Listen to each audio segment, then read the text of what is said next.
আসসালামু আলাইকুম। আজকের বাংলা নিউজে সবাইকে জানাচ্ছি স্বাগতম। শুরুতে জানাচ্ছি বিশ্ব আলোচিত খবরের সংবাদ শিরোনাম। আজকের বাংলা নিউজের সাথেই থাকুন। জুলাই সনদের সুর নিয়ে যাবে নির্বাচনের দিকে মোহাম্মদ ইউনূস। দাবি পূরণ না হলে রোববার জেলায় জেলায় মহাসড়কে অবরোধের হুমকি জুলাই যোদ্ধা সংসদের। জুলাই বিপ্লবীদের প্রতি সুবিচারের সরকার ব্যর্থ, জামায়াতে আমির। ভেদাভেদ ভুলে ঐক্যবদ্ধভাবেই নির্বাচনে কাজ করতে হবে, আমির খসরু। কিছু কিছু দল ডিস্টার্ব করছে, মির্জা আব্বাস। দেশ মহাসংকটের দিকে এগোচ্ছে, এম এ মতিন। অনুষ্ঠানে থাকলেও জুলাই সনদে সই করেনি গণফোরাম। স্বাধীনতার ঘোষণাপত্র বাদ যাচ্ছে না জুলাই সনদে যা যা আছে। এতক্ষণ শুনছিলেন বিশ্ব আলোচিত খবরের সংবাদ শিরোনাম, এবার বিস্তারিত। জুলাই সনদের সুর নিয়ে যাবে নির্বাচনের দিকে মোহাম্মদ ইউনূস। জুলাই জাতীয় সনদে রাজনৈতিক দলগুলোর স্বাক্ষরকে নতুন বাংলাদেশের সূচনা বলেছেন অন্তর্বর্তী সরকারের প্রধান উপদেষ্টা অধ্যাপক মোহাম্মদ ইউনূস। অধ্যাপক মোহাম্মদ ইউনূস আশা করেছেন যে ঐক্য জুলাই সনদে সই হল সেই সুরই দেশকে আগামী ফেব্রুয়ারিতে নির্বাচনের দিকে নিয়ে যাবে। এর জন্য রাজনৈতিক দলগুলোকে এক থাকার আহ্বান জানিয়েছেন তিনি। ছাত্র জনতার অভ্যুত্থানে গত বছর আওয়ামী লীগ সরকারের পতনের পর দায়িত্ব নিয়ে অন্তর্বর্তী সরকার যে সংস্কার কমিশনগুলো গঠন করেছিল তাদের সুপারিশ মালা একসঙ্গে করে রাজনৈতিক দলগুলোর সঙ্গে আলোচনার ভিত্তিতে জুলাই সনদ প্রণয়ন করেছেন জাতীয় ঐকমত্য কমিশন। অধ্যাপক ইউনূস নিজেই এই কমিশনের প্রধান। নানা মতভেদ পেরিয়ে প্রণীত জুলাই সনদে বিএনপি, জামায়াতে ইসলামী সহ ২৪টি দল আজ সই করেছে। অন্যদিকে জুলাই অভ্যুত্থানের সামনের কাতারে থাকা তরুণদের গড়া দল জাতীয় নাগরিক পার্টি এবং 4টি বাম দল এই সনদে সই করেনি। তারা অনুষ্ঠানেও যায়নি। অনুষ্ঠানে যোগ দিলেও সনদে সই করেনি গণফোরাম। ভাষণে অধ্যাপক মোহাম্মদ ইউনূস বলেন, আমাদের নবজন্ম হলো আজকে। এই অগ্রযাত্রার পথ দেখানোর ভার তরুণদের দিয়ে অধ্যাপক মোহাম্মদ ইউনূস বলেন, এই তরুণেরা এই দিনটিকে সম্ভব করেছে। এ বাংলাদেশের আনাচে কানাচে এই পরিবর্তনের জন্য যারা জীবন দিয়েছে তারাই তরুণেরাই আবার বাংলাদেশকে নতুন করে গড়ে তুলবে। ভাষণের আগে জুলাই জাতীয় সনদে সই করেন মোহাম্মদ ইউনূস। বিভিন্ন রাজনৈতিক দলের নেতা এবং জাতীয় ঐকমত্য কমিশনের সহসভাপতি অধ্যাপক আলী রিয়াদ সহ কমিশনের সদস্যরাও সই করেন সনদে।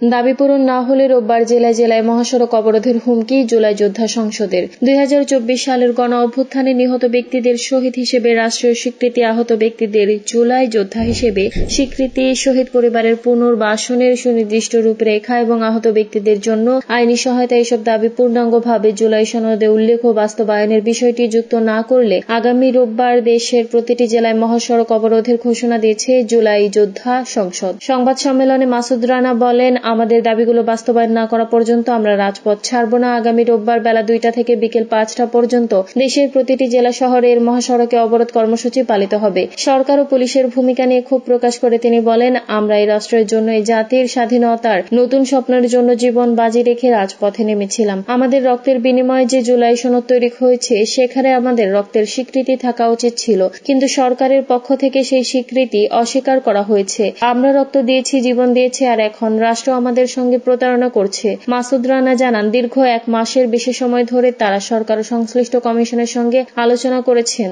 জুলাই যোদ্ধা সংসদের আহ্বায়ক মাসুদ রানা বলেন, আমরা আশা করেছিলাম সরকার ও ঐকমত্য কমিশন আমাদের ন্যায্য দাবি বুঝবে। আইন উপদেষ্টা আসিফ নজরুল স্যারও আমাদের দাবিগুলো দেখেছেন। তিনি কেবল একটি শব্দ নিয়ে আপত্তি করেছিলেন, আমরা সেটি সংশোধন করেছি। তিনি আশ্বাস দিয়েছিলেন যে তিনি এই দাবিগুলো জুলাই সনদে অন্তর্ভুক্ত করার জন্য কাজ করবেন। কিন্তু শেষ পর্যন্ত যখন সনদ প্রকাশিত হলো আমরা দেখলাম আমাদের কোনো দাবি বাস্তবে অন্তর্ভুক্ত করা হয়নি। শান্তিপূর্ণ অবস্থান কর্মসূচিতে পুলিশ হামলা চালিয়েছে অভিযোগ করে মাসুদ রানা বলেন, আমরা সংসদ ভবনের গেটে অবস্থান কর্মসূচি পালন করছিলাম সম্পূর্ণ শান্তিপূর্ণভাবে। প্রশাসনের কর্মকর্তারা আমাদের সঙ্গে কথা বলেছিলেন। আমরা তাদের আশ্বাস দিয়েছিলাম সকাল 10টা পর্যন্ত আমাদের অবস্থান হবে, কোনো ধরনের বিশৃঙ্খলা করব না। কিন্তু সকাল গড়াতেই কোনো আলোচনা বা সমাধানের উদ্যোগ না নিয়ে হঠাৎ আমাদের উপর আক্রমণ শুরু করে। মাসুদ রানা আরো বলেন, আমাদের পেছন দিক থেকে পুলিশ হঠাৎ লাঠিচার্জ শুরু করে। কেউ বুঝে ওঠার আগে আমাদের উপর টিয়ার গ্যাস শেল নিক্ষেপ করে। আমাদের মধ্যে শতাধিক আহত নতুন করে নির্যাতনের শিকার হয়েছেন। জুলাই বিপ্লবীদের প্রতি সুবিচারে সরকার ব্যর্থ, জামায়াতে আমির। জুলাই সনদ স্বাক্ষর অনুষ্ঠানের আগে জুলাই যোদ্ধাদের সঙ্গে সরকারের আচরণের সমালোচনা করেছেন জামায়াতে ইসলামীর আমির শফিকুর রহমান। শফিকুর রহমান বলেছেন, জুলাই বিপ্লবীরা জাতির শ্রেষ্ঠ সন্তান, কিন্তু অন্তর্বর্তীকালীন সরকার তাদের সাংবিধানিক স্বীকৃতি দিচ্ছে না। অর্জিত এই বিপ্লব ও বিপ্লবীদের যথাযথ সম্মান প্রদর্শন করতে হলে জুলাই সনদকে সাংবিধানিক স্বীকৃতি দিতে হবে, কিন্তু সরকার তাদের সঙ্গে সুবিচার করতে ব্যর্থ হয়েছে।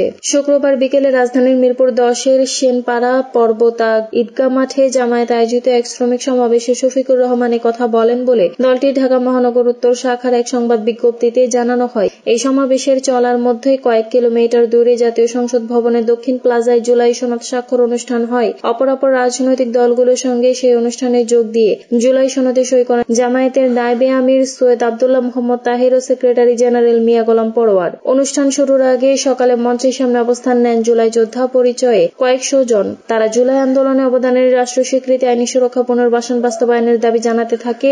দুপুরে পুলিশ পিটিয়ে তাদের সেখান থেকে তুলে দেয়। সেই ঘটনার দিকে ইঙ্গিত করে মিরপুরের সমাবেশে জামায়াতের আমির শফিকুর বলেন, দাবি আদায়ে তাদেরকে আবারও রাজপথে নামতে হচ্ছে, আর সে দাবি আদায়ের লক্ষ্যেই তাদের জাতীয় সংসদের দক্ষিণ প্লাজায় অবস্থান গ্রহণ করেছেন। সরকার তাদের সঙ্গে কি ধরনের আচরণ করেছে তা আমার কাছে এখনো স্পষ্ট নয়, তবে শোনা যাচ্ছে তাতে আমি লজ্জিত ও ব্যথিত। আওয়ামী লীগ সরকারের আমলে জামায়াতের উপর নজিরবিহীন জুলুম নির্যাতন হয়েছে দাবি করে শফিকুর রহমান বলেন, শেষ পর্যন্ত ফ্যাসিবাদীরা জামায়াতকে নিষিদ্ধ করেছিল, কিন্তু তাদের শেষ রক্ষা হয়নি। আজ তারা ইতিহাসে রাস্তা করে নিক্ষিপ্ত হয়েছে। ভেদাভেদ ভুলে ঐক্যবদ্ধভাবে নির্বাচনে কাজ করতে হবে, আমির খসরু। বিএনপির জাতীয় স্থায়ী কমিটির সদস্য আমির খসরু মাহমুদ চৌধুরী বলেছেন, নির্বাচনের কাজে কোনো ভেদাভেদ থাকতে পারে না। অতীতে কারোর সাথে কি হয়েছিল, কে কি করেছিল সব ভুলে যাবেন। সবাই মিলেমিশে ঐক্যবদ্ধভাবে নির্বাচনী কাজে অংশ নেবেন। তিনি আরও বলেন, ভিন্ন ভিন্ন কৌশলে এবার নির্বাচনী কাজ করতে হবে। তারেক রহমানকে প্রধানমন্ত্রী বানাতে হবে। মানুষের দ্বারে দ্বারে যাবেন। অতীতে নিজেদের মধ্যে ভেদাভেদ থাকলে তা ভুলে যাবেন। বিএনপির জনগণের দল, জনগণকে সঙ্গে নিয়ে নির্বাচনে বিএনপি বিজয়ী হবে। আমির খসরু বলেন, বিএনপি যে একটি সুশৃঙ্খল দল তা মানুষের কাছে মেসেজ পৌঁছাতে হবে। সবার কাজ এক হবে না। কেউ কেউ বাড়ি যাবেন, কেউ লিফলেট বিতরণ করবেন, কেউ এজেন্টে থাকবেন, কেউ প্রচারণা করবেন। সবাই মিলেমিশে একসঙ্গে কাজ করতে হবে।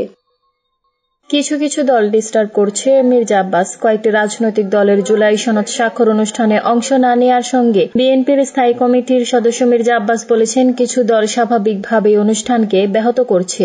জাতীয় সংসদ ভবনে জুলাই সনদ স্বাক্ষর অনুষ্ঠানে যোগ দিয়ে তিনি বলেন, আমরা আশা করছি গণতান্ত্রিক উত্তরণের পথে আজকে একটি বড় অগ্রগতি হবে। কিছু কিছু দল ডিস্টার্ব করছে, আজকের অনুষ্ঠানে আসছে না। তারা সবাই সবসময় ডিস্টার্ব করবে, আমরা লক্ষ্য রাখছি। মির্জা আব্বাস আরও বলেন, সব দলের সঙ্গে আলোচনা করে ঐকমত্যের ভিত্তিতে সনদ তৈরি হয়েছে। শেষ মুহূর্তে স্বাক্ষর অনুষ্ঠানে কারো না আসাটা ডিস্টার্বের অংশ। বিকেল 5টায় জাতীয় সংসদের দক্ষিণ প্লাজায় অনুষ্ঠিত এই অনুষ্ঠানে বিএনপির মহাসচিব মির্জা ফখরুল ইসলাম আলমগীর ও স্থায়ী কমিটির সদস্য সালাউদ্দিন আহমেদ এই সনদে স্বাক্ষর করেন। দেশ মহাসংকটের দিকে এগোচ্ছে এম এ মতিন। বাংলাদেশের ইসলামী ফ্রন্টের chairman Allama M A Matin বলেছেন, দেশের সুশাসন প্রতিষ্ঠা না হলে জাতি অন্ধকারে নিমজ্জিত হবে। বর্তমানে দেশ মহাসংকটের দিকে এগোচ্ছে। 36 জুলাই পরবর্তী সাধারণ মানুষ মনে করেছিলেন বর্তমান সরকার দুর্নীতি, দুঃশাসন, আইনের শাসন ও দ্রব্যমূল্যের ঊর্ধ্বগতি রোধে সক্ষম হবে, কিন্তু বাস্তব পরিস্থিতি বিপরীত চিত্র দেখা গেছে।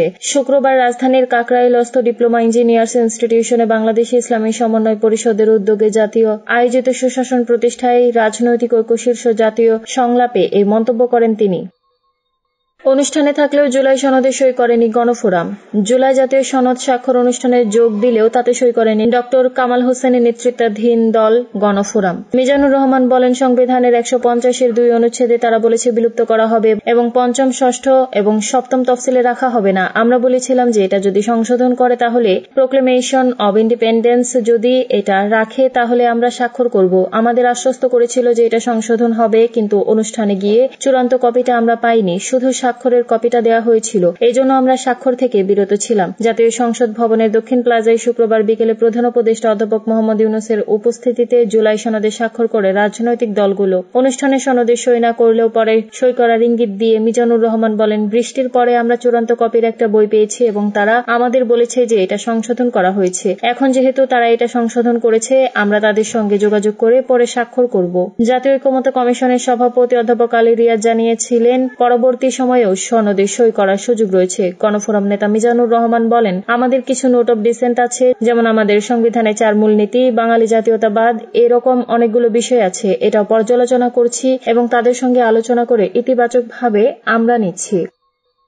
স্বাধীনতার ঘোষণা বাদ যাচ্ছে না জুলাই সনদে যা যা আছে। বাংলাদেশ কমিউনিস্ট পার্টি সহ 4টি বামপন্থী দলের আপত্তির পর জুলাই জাতীয় সনদ 2025-এ পরিবর্তন আনা হয়েছে। ফলে সংবিধান থেকে স্বাধীনতার ঘোষণাপত্র বাদ পড়ছে না। প্রায় 8 মাস ধরে রাজনৈতিক দলগুলোর সঙ্গে আলোচনার ভিত্তিতে জুলাই সনদ চূড়ান্ত করে জাতীয় ঐকমত্য কমিশন গত মঙ্গলবার সনদের অনুলিপি রাজনৈতিক দলগুলোর কাছে পাঠিয়েছিল ঐকমত্য কমিশন। সেখানে বলা হয়েছিল, বিদ্যমান সংবিধানের ক্রান্তিকালীন ও অস্থায়ী বিধানাবলী সংক্রান্ত 150(2) অনুচ্ছেদ বিলুপ্ত হবে এবং এর সংশ্লিষ্ট 5ম, 6ষ্ঠ, 7ম তফসিল সংবিধানে রাখা হবে না। এই সিদ্ধান্তে 9টি দল একমত ছিল না।